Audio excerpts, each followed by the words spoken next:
Hi everyone! Here we are at our special weekend featuring Caligula's horse. If you remember, it must have been around about a year ago now, I did a first listen and in-depth analysis to one of their songs entitled At the Graves, and at that time I had a bit of fun with the name of the band and had to look up, try to figure out where did they come up with this name. Well, if you followed my journey, you know that I am sometimes amused, bemused, entertained by some of the band's names, some of the titles of the songs I'm listening to, different pieces of music. Sometimes I think they're very appropriate. Sometimes I think, who on earth came up with that? Anyway, tonight I am listening to a piece of music which is part of Caligula's horse's new album, which is coming out. Actually, the album is going to be released on the 26th of January 2024. So this is an early release kind of teaser, I suppose. And this piece is entitled Stormchaser. The album is Charcoal Grace. Speaking of names, I kind of like the title Charcoal Grace. Somehow it gives a very nice feeling, a sort of image in my mind. Tonight it's Stormchaser. This is going to be kind of fun, interesting. It's been quite a while since I tasted this band, and I've been through a lot of music, and I feel like my experience of rock and progressive and metal has grown over the past year quite significantly. Those of you following my journey, I think some of you will agree. And so it's going to be interesting to return to this band now that I've had some time pass. One thing that appeals to me about this band is the fact that they are, we could say, a fairly modern or young band, because I believe they started as a band in 2011, which, okay, that wasn't so long ago. And of course, they're still touring. Well, that brings me to the next topic, which is the fact that they are touring all of North America next month.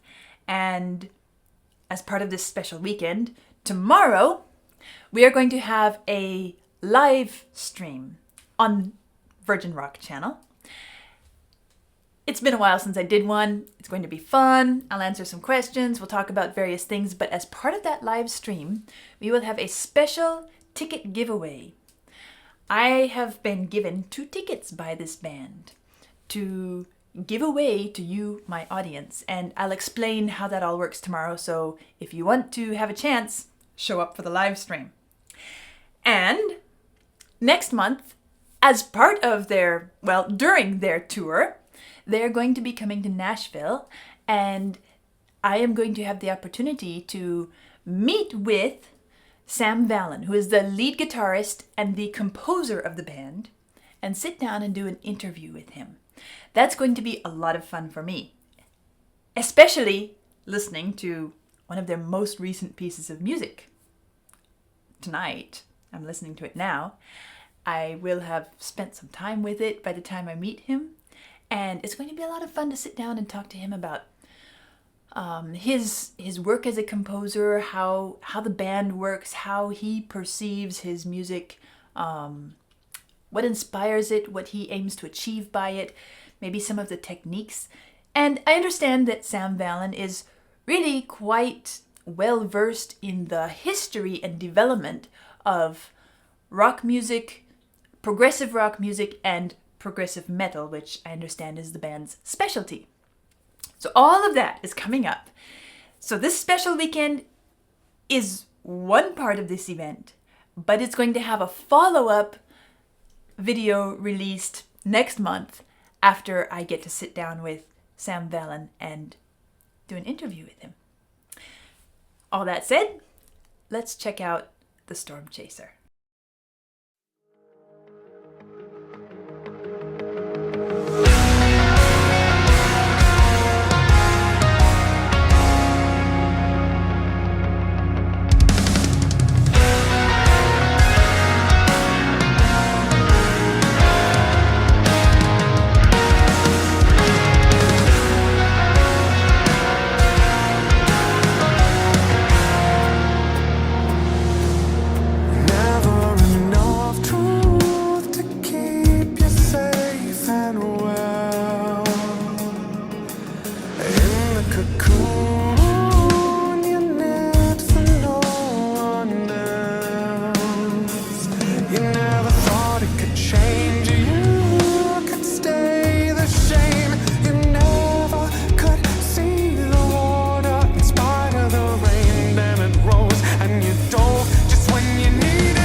It's been a long time since I listened to At the Graves.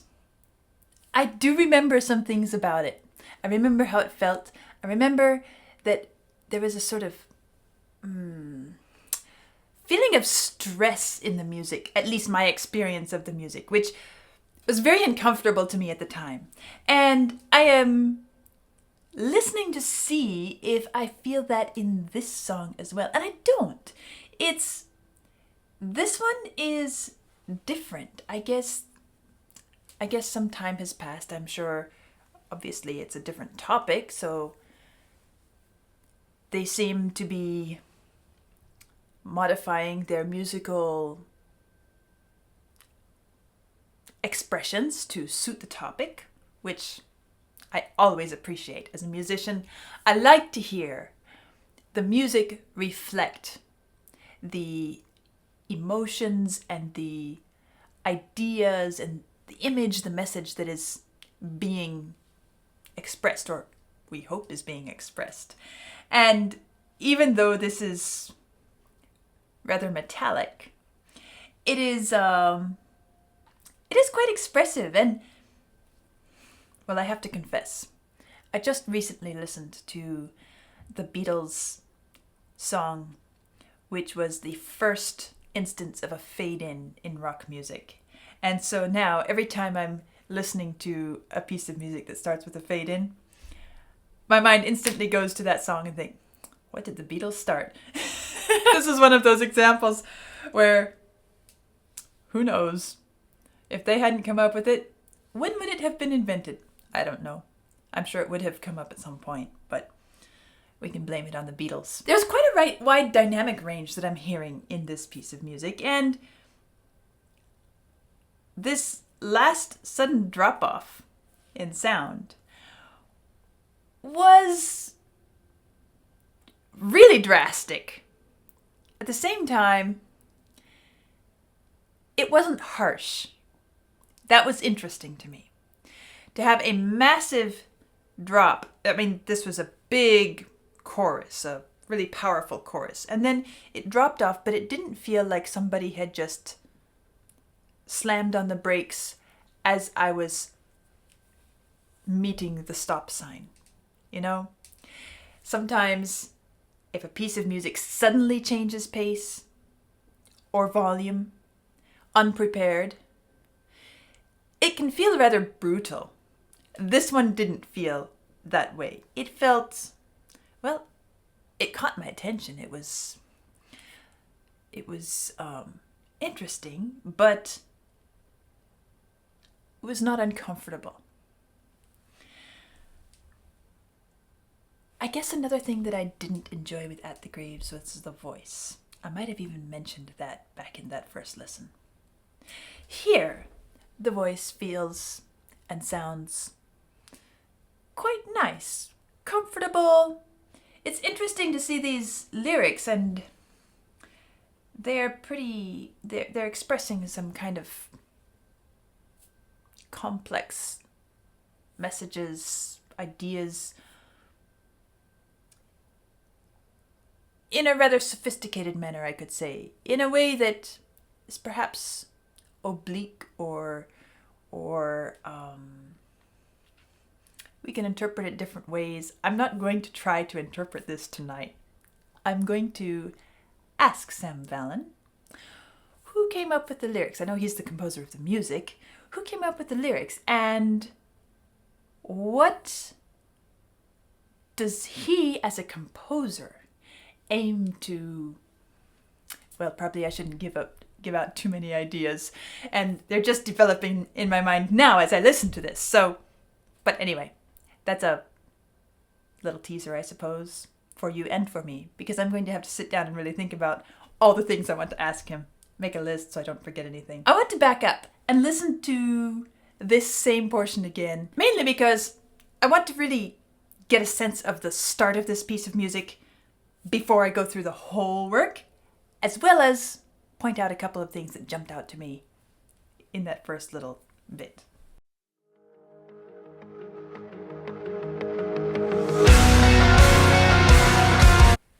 So, one of the things that I notice is that in this fade-in moment.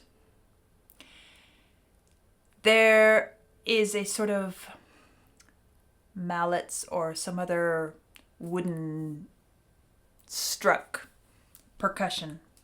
There's so many different ones, it's kind of hard to say it's this one or that one, but you know what I'm talking about. Maybe a xylophone, wooden xylophone, something. It's a very gentle, natural sound. It's an interesting way to start off a piece of music that is about a storm chaser in the storm, and then we come into some percussive moments and big sound here, but it seems like this music is trying to convey perhaps different elements of the storm.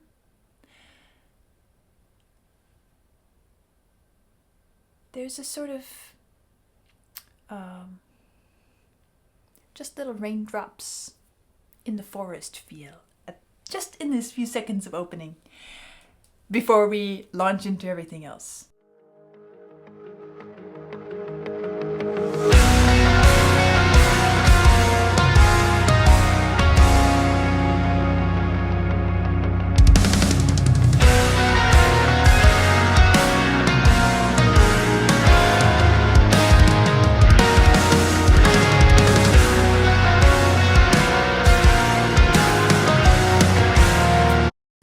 Isn't it fun how they play with the rhythms?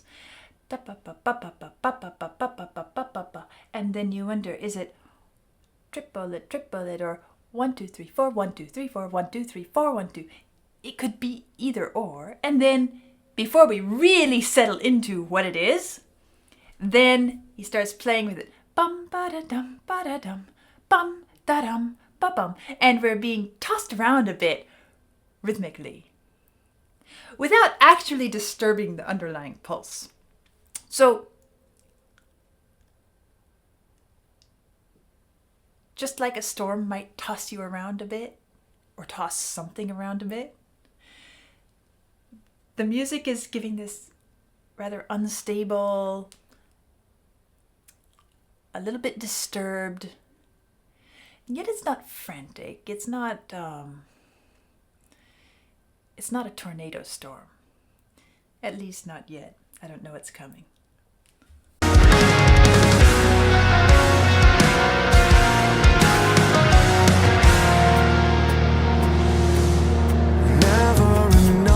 And then suddenly, all of that changes to little bit different pulse, isn't it? And then the voice enters. Isn't it a rather soothing voice? There's a sort of almost a folk song quality as it starts, and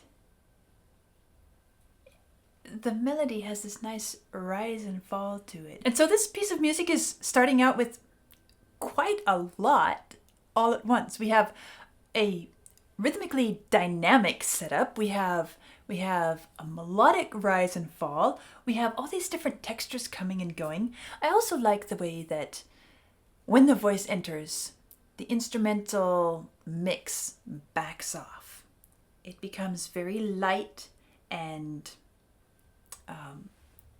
gives a lot of room for the voice to sit center stage, and it touches little things around it to add texture and dimension, color.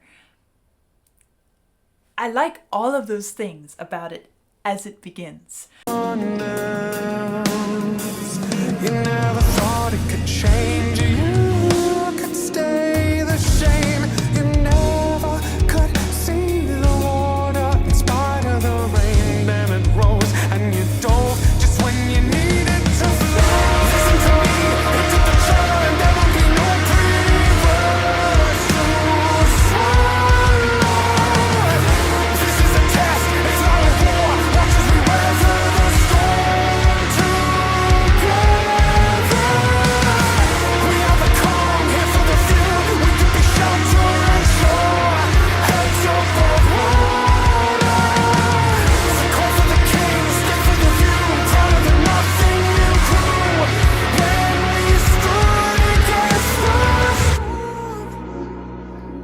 There's that sudden drop off again.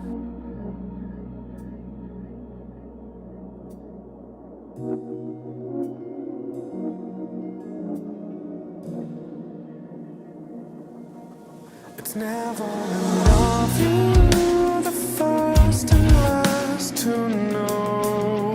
There's our nice melody again. Empty hands through the crowd that bears the load. You never thought it could change. Storms will pass and all remain. And turned away the moment it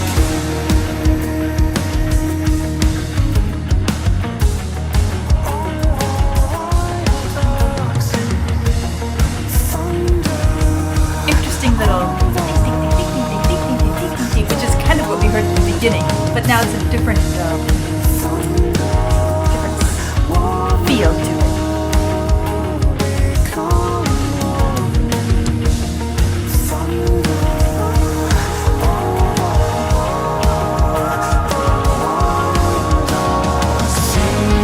It's almost like Eric Whitacre. Right, so if you've listened to any of Eric Whitacre's choral pieces, some of that vocal chorus sound, voices, different parts, reminded me a bit of some of Eric Whitacre's stuff. Funny comparison, I know.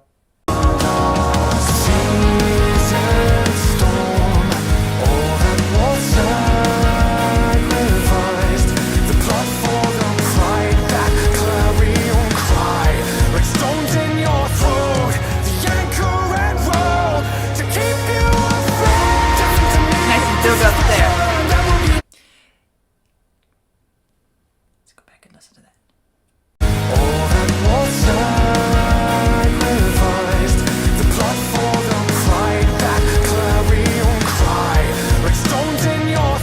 Right, so all that was sacrificed, and then the blood for the pride, that clarion cry. Like stones in your throat, it's building a bit higher. Nice build up of tension here. Notice what's happening.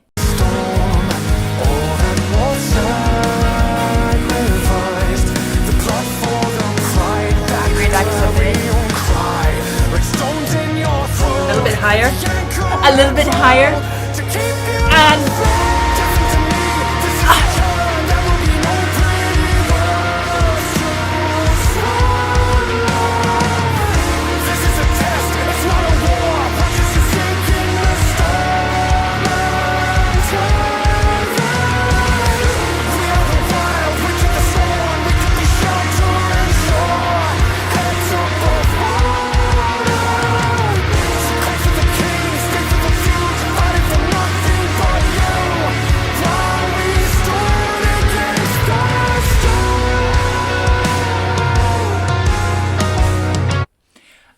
in this chorus an interesting pattern.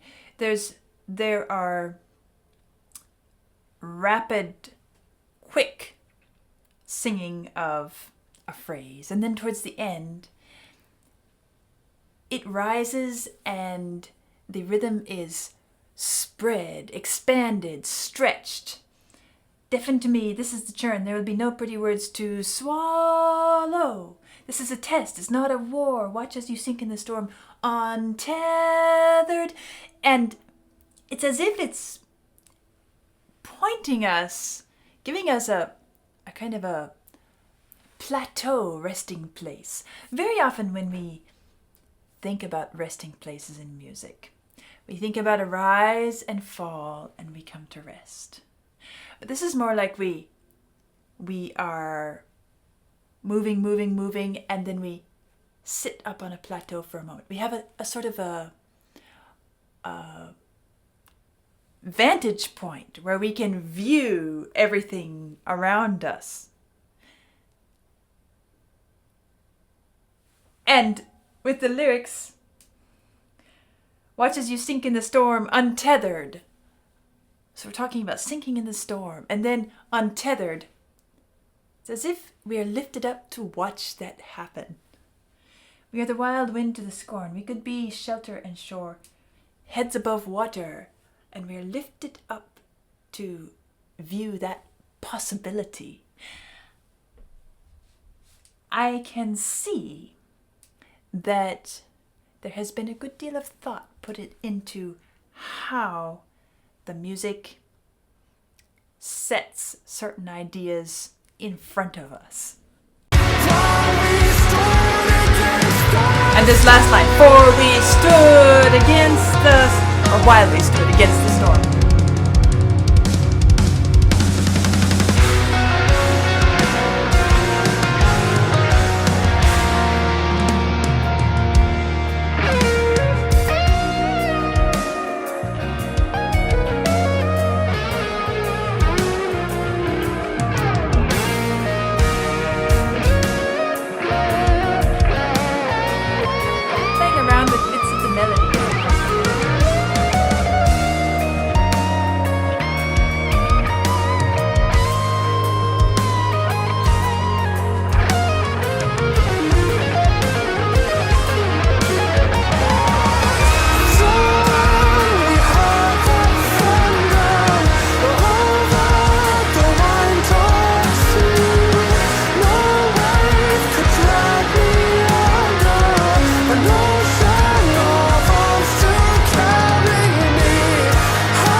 Isn't it? Fast.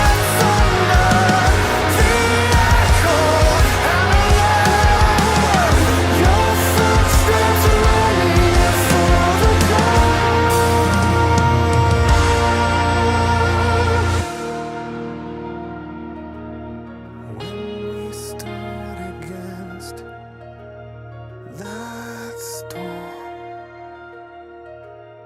when we stood again, when we stood.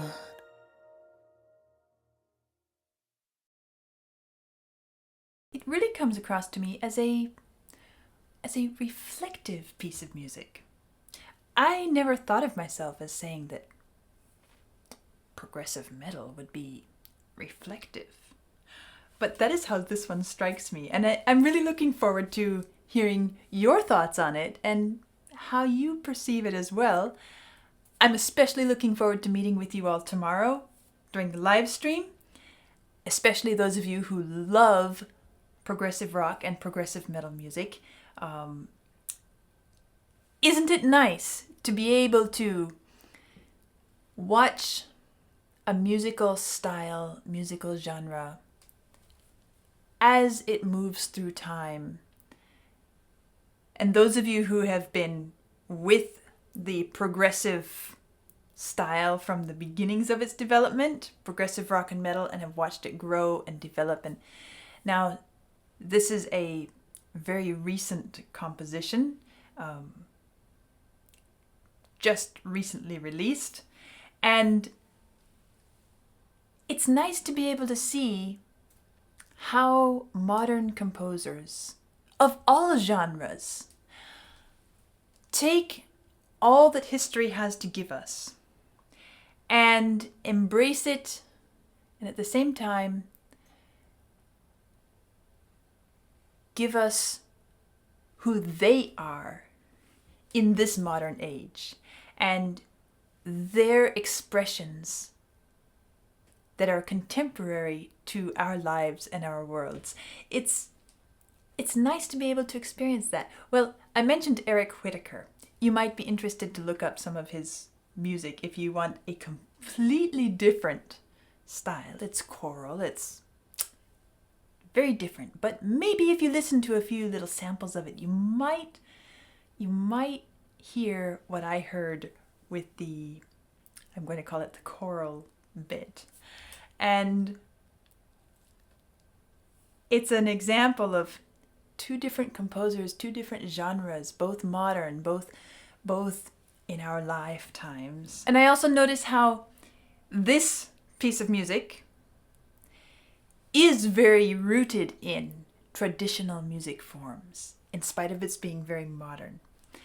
Formally, harmonically, melodically, rhythmically, so many different things which it has in common with not only rock music, not only the metal music, but also the Western art tradition as a whole, which includes classical music, Baroque music, all of that.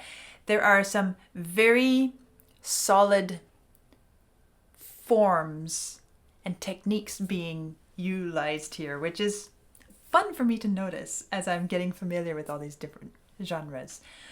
So I guess I'm going to have a lot to talk about with Sam Fallon when I get to meet with him next month. And I'm really looking forward to that. And of course, you'll get to hear all about it when that happens. But coming up next, tomorrow, be here for our live stream when we get to sit down together and interact a bit in real time, and of course have the drawing, and I'll explain the rules to you tomorrow, have the live drawing for 2 tickets which I have available to give to you to go listen to Caligula's Horse during their North American tour. I'll see you tomorrow.